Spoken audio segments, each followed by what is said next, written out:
Hi guys, welcome back to the Education Journey channel. In this video, I'm going to be discussing survival mode versus growth.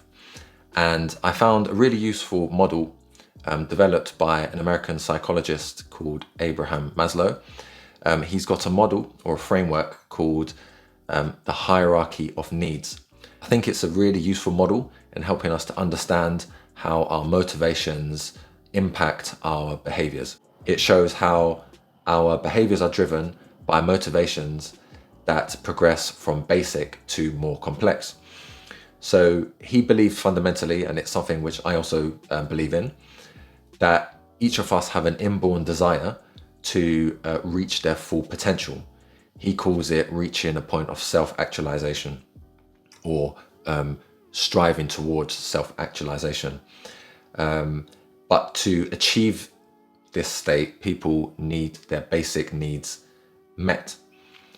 The more these needs are met, the greater the motivation is to grow and to move into growth mode. I'll be putting a diagram of his hierarchy of needs. It's a pyramid shape, and it breaks each category down from the bottom of the pyramid to the top. So at the bottom of the pyramid are the fundamental needs, basic needs of life that we need to survive, such as food, water, warmth, security, safety, and so on. So some of our behaviors can be based on attaining that. And the other category towards the top of the pyramid are the behaviors that help us to reach this full potential that we have within ourselves. So the way I thought about this before I came across this model, the way I conceptualized this was being in survival mode versus being in growth mode. Now, I've always come across people who seem to fall into two distinct categories. So for a large part of my life growing up, I would have said I was in survival mode. So I was concerned about finances, concerned about staying safe, concerned about other types of things that would be towards the bottom of the hierarchy.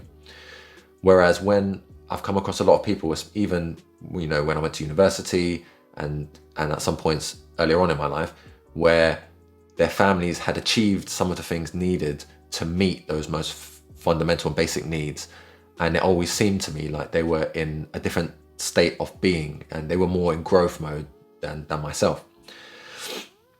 So as I mentioned, some of the things that can keep you at the bottom of that hierarchy are financial worry, housing issues, bullying, crime, and safety. And these can come from your circumstances, your family environment, and the neighborhood that you live within, as well as school. So anyone can be subject to some of the things that keep you at the bottom of that hierarchy. So the key question for us now is, if you are someone who spends a lot of time at the bottom of that hierarchy, the behaviors that you are doing on a day-to-day basis seem to fall within the bottom of that hierarchy. How do you take a step back and spend more of your time towards the top, the behaviors that are going to be contributing to growth rather than survival? And I think that's a key question that I want to answer within this video. The first factor, which I think can help us to spend more time at the top of the hierarchy, is your environment. So your environment is extremely important, and I know this might be a difficult subject for some people, especially younger people who have less control over their environment. But if we are putting ourselves in environments which meet a lot of our basic needs, then we have an opportunity to spend our time within that environment on some of the behaviors that contribute towards growth. So for example, going to a library regularly, especially if you're younger, I think is a really good idea. It's something which I do regularly myself. Actually, when I scripted this video, I was sitting in a library writing the script and doing the research for this video. So it's somewhere which I go back to regularly, because a library meets a lot of the basic needs that people have. You should be safe in a library, you should be warm in a library, you there may be food available, at least water available in the library. So when all these basic needs are met within that environment, you can then pick up a book and start to learn new skills and new knowledge that can help you to develop and grow in different ways. Or you might be able to go and access the internet and the computers within the library to learn something new, and again, develop in another type of way, do job applications or whatever else it might be. So the second factor is being conscious of how you spend your time. So a large part of my development over the last year or two has been really trying to refine how I spend my time and make sure that I'm spending more time on behaviors that put me in the top of that hierarchy, so in growth mode. I've got 2 young children and quite a busy family life as well as work. So balancing all that over the last few years, I found quite difficult. And I found that I wasn't dedicating enough time towards growing that I would have liked, versus just getting on with the day-to-day job and things around the house that I need to survive. So what I make sure I do nowadays is wake up at least 1 hour before everybody else and dedicate that 1 hour in the morning towards growth.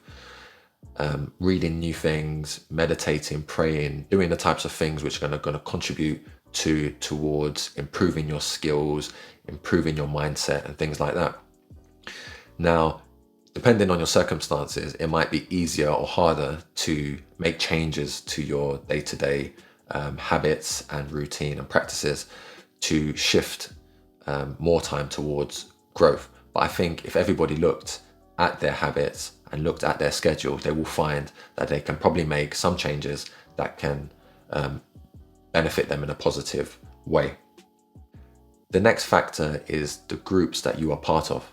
So your friendship groups and your other wider groups, maybe things that you partake in your activities, can really shape and influence where your behaviors are in that hierarchy. So if you're part of a supportive group, it will shift you upwards. If you are so for example, if you're part of a group that are continuously doing creative things, working on new projects, trying to add value in different ways, you will be also partaking in those types of activities, and hence naturally just moving yourself towards the top of that hierarchy. Religious groups are good, writing groups are good, volunteering and maybe content creation groups are all very good things that you can be joining, that will just force you naturally to be towards the top of that hierarchy. And the last one, I believe, is practicing affirmations. So one of the issues is if you, especially within your childhood, had spent a lot of your time towards the bottom of the hierarchy, and maybe your family circumstances meant that your parents and the messages that they gave you when you were younger continuously were messages that reinforce behaviors towards the bottom of the hierarchy. For example, things are too expensive, you can't afford this, we can't do that, and those types of messages. What you might find is that even if you have improved your circumstances, so even if you have a nice house, you have a nice car, you're warm, you've got enough food, and all your basic needs are met, you might still be displaying behaviors that put you at the bottom of that hierarchy. So putting limiting beliefs on yourself and saying that you can't achieve this or you can't do that, not moving towards the top of that hierarchy, not being creative, not growing in the ways that you should, especially given that all your basic needs are met.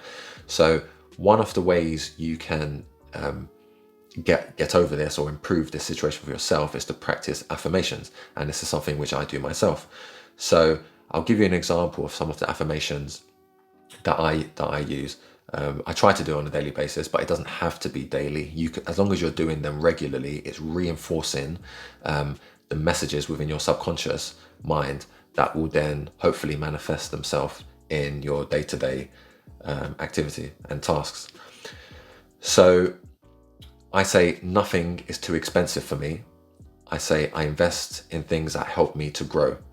So I use these because they counteract the scarcity mindset that I had developed when I was younger, thinking that I can't spend money on things that help me to grow and improve but just having a lack of money available, thinking that I always need to keep money for the basic necessities all the time. But now that I've got more money, I'm able to invest in myself more, and I should do that without these limiting beliefs and this mindset holding me back. So when I say that to myself on a regular basis, it really goes deep into my subconscious and reinforces, and I find myself investing in courses, buying books, doing things that are helping me to grow. So I find those really, really effective, and I'd recommend them if you feel like you have those issues yourself. So lastly, the types of things that you'll be doing towards the top of that hierarchy, trying to reach and fulfill your full potential and growing, being in growth mode.